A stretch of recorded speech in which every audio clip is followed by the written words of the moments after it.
বিষণ্ণতা একটি সাধারণ মানসিক রোগ। আমরা বলে থাকি কমন মেন্টাল ডিসঅর্ডার।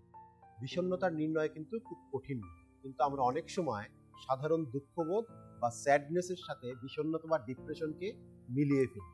আমাদের মনে রাখতে হবে, বিষণ্ণতা একটি মানসিক রোগ, কিন্তু সাধারণ দুঃখবোধ বা স্যাডনেস সেটি কিন্তু সম্পূর্ণ স্বাভাবিক। কোনো না কোনো কারণে মানুষের মধ্যে দুঃখবোধ আসতে পারে, কিন্তু বিষণ্ণতা কিন্তু কোনো কারণ ছাড়াই হতে পারে। দুঃখবোধের কারণে আমাদের কিন্তু যাপিত জীবনের কার্যাবলীগুলো, আমাদের কাজগুলো খুব বেশি ব্যাহত হয় না, কিন্তু ডিপ্রেশন বা বিষণ্ণতার কারণে আমাদের দৈনন্দিন কার্যাবলী কিন্তু ব্যাহত হতে পারে। দুঃখবোধ খুব অল্প সময়ের জন্য থাকে, কিন্তু বিষণ্ণতা কমপক্ষে 14 দিন একটানা না থাকলে আমরা বিষণ্ণতা বলতে পারবো না। আমরা মাঠ পর্যায়ে বিষণ্ণতা শনাক্তকরণের জন্য এবং আমাদের সাইকিয়াট্রিস্ট ব্যতীত অন্যান্য চিকিৎসক যারা রয়েছেন, তারা বিষণ্ণতা শনাক্তকরণের জন্য সাধারণ দুটি প্রশ্ন যদি মনে রাখেন, তাহলে কিন্তু খুব সহজেই বিষণ্ণতা বা ডিপ্রেশনকে ডায়াগনোসিস করতে পারবেন। তবে সেক্ষেত্রে মনে রাখতে হবে মেয়াদটি, অর্থাৎ দুটো প্রশ্নের একটির উত্তরও যদি হ্যাঁ হয় এবং তা যদি 14 দিন ধরে কারো মধ্যে থাকে, তবে তাকে ডিপ্রেশন বলা যাবে। সেই দুটো প্রশ্ন কি?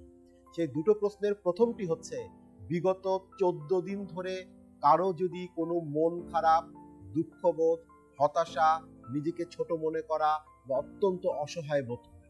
অর্থাৎ আমরা জিজ্ঞাসা করব, বিগত 14 দিন ধরে আপনি কি নিজেকে অনেক দুঃখী, হতাশ, অসহায় বা ছোট বোধ করছেন কিনা, যেটাকে আমরা বলে থাকি মুড সিমটমস। অর্থাৎ কমপক্ষে 14 দিন ধরে মন খারাপ থাকতে হবে।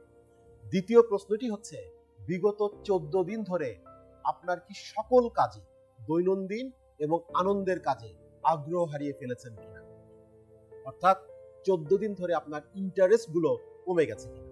এই দুটো প্রশ্নের একটিও যদি কারোর জন্য হ্যাঁ হয়, তখন কিন্তু আমরা ধরে নিব তার ভেতরে বিষণ্ণতা রয়েছে।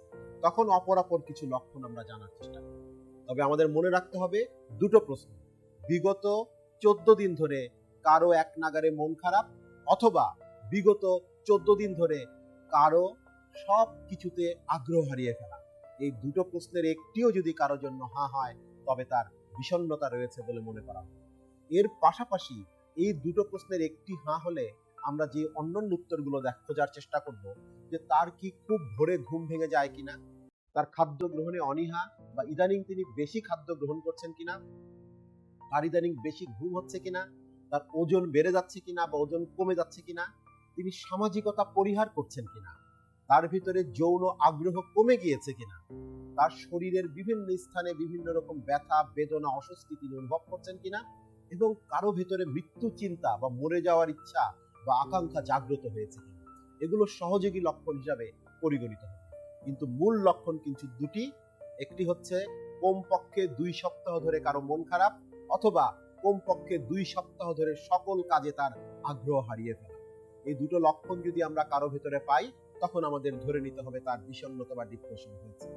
এছাড়া ডায়াবেটিস রোগীদের ভেতরে বিষণ্ণতার হার কিন্তু বেশি, কার্ডিওভাস্কুলার ডিজিজ, এছাড়া বিশেষ করে স্ট্রোকের পরে কিন্তু ডিপ্রেশন হতে পারে। পার্কিনসন ডিজিজের সাথেও কিন্তু বিষণ্ণতার একটি সম্পর্ক রয়েছে। অর্থাৎ যাদের ভেতরে এই ডায়াবেটিস, স্ট্রোক, পার্কিনসন ডিজিজ অথবা দীর্ঘমেয়াদী হার্টের সমস্যা, ইসকেমিক হার্ট ডিজিজ রয়েছে, তারাও কিন্তু বিষণ্ণতায় ভুগতে পারে। তখন আমাদের এই রোগগুলো যাদের রয়েছে, তাদেরকে কিন্তু আমরা জিজ্ঞাসা করব সেই দুটি প্রশ্ন, বিগত 2 সপ্তাহ ধরে আপনার মন খারাপ কিনা, অথবা বিগত 2 সপ্তাহ ধরে আপনি সকল কাজে আগ্রহ হারিয়ে ফেলেছেন কিনা। বিষণ্ণতার চিকিৎসা কিন্তু ত্রিমুখী, অর্থাৎ একদিকে যেমন বিষণ্ণতা বিরোধী ওষুধ দিতে হয়, বিষণ্ণ রোগীকে কাউন্সিলিং বা সাইকোথেরাপি প্রয়োগ করতে হয়, পাশাপাশি বিষণ্ণ রোগীর জন্য সামাজিক সহায়তাও খুব গুরুত্বপূর্ণ। পরিবার ও চারপাশের সহায়তা খুবই তার জন্য উপকারী হয়ে আসে। বিষণ্ণতা একটি নিরাময়যোগ্য মানসিক সমস্যা। আসুন আমরা খুব সহজেই বিষণ্ণতাকে নির্ণয় করি এবং বিষণ্ণতার বিজ্ঞানসম্মত চিকিৎসা গ্রহণ করি। সবাইকে ধন্যবাদ।